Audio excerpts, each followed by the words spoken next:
好，今日我哋就做呢個香港嘅懷舊菜，砂鍋魚頭煲。咁而家開始。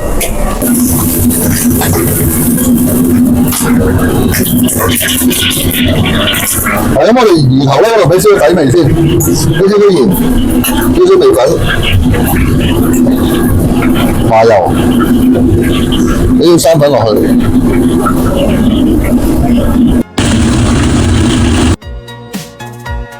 再俾少少雞蛋。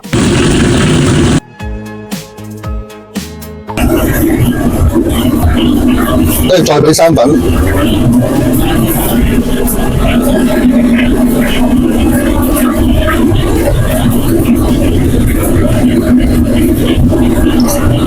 嗱，攬到佢有層霜咁啦。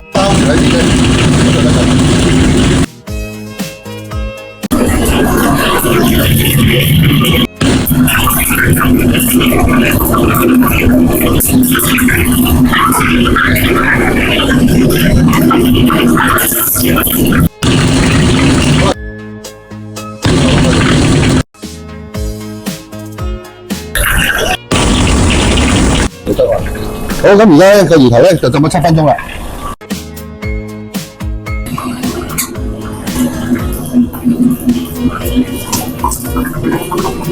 然之後咧，將啲火腩倒埋落去。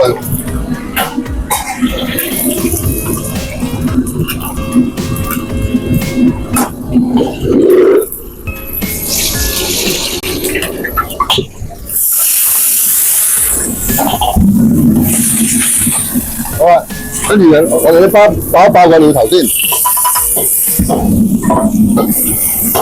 俾啲豉油醬落去，俾啲豉油醬落去，然之後你俾啲水落去，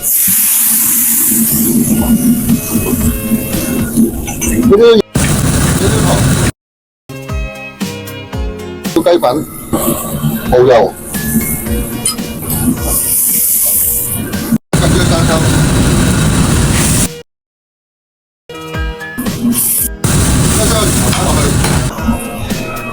跟住我哋就擺埋啲枝竹，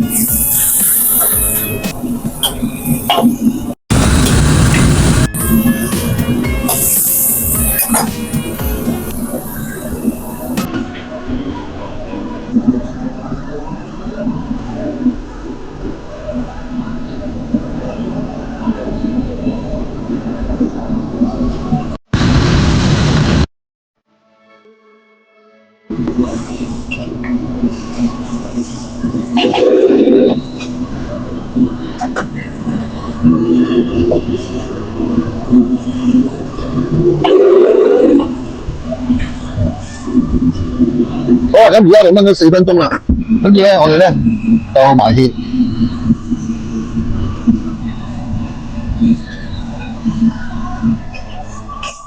咁我哋埋芡嗰時唔好咁大力啦，因為驚整爛個魚頭。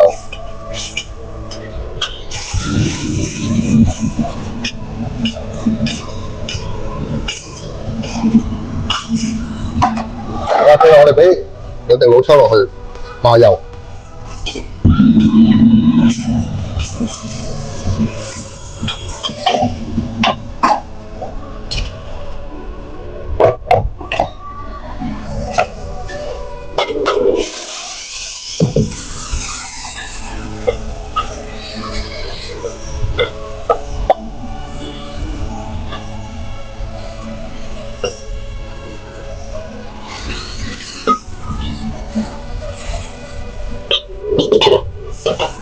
好啦，跟住將啲葱絲放喺呢度裝飾。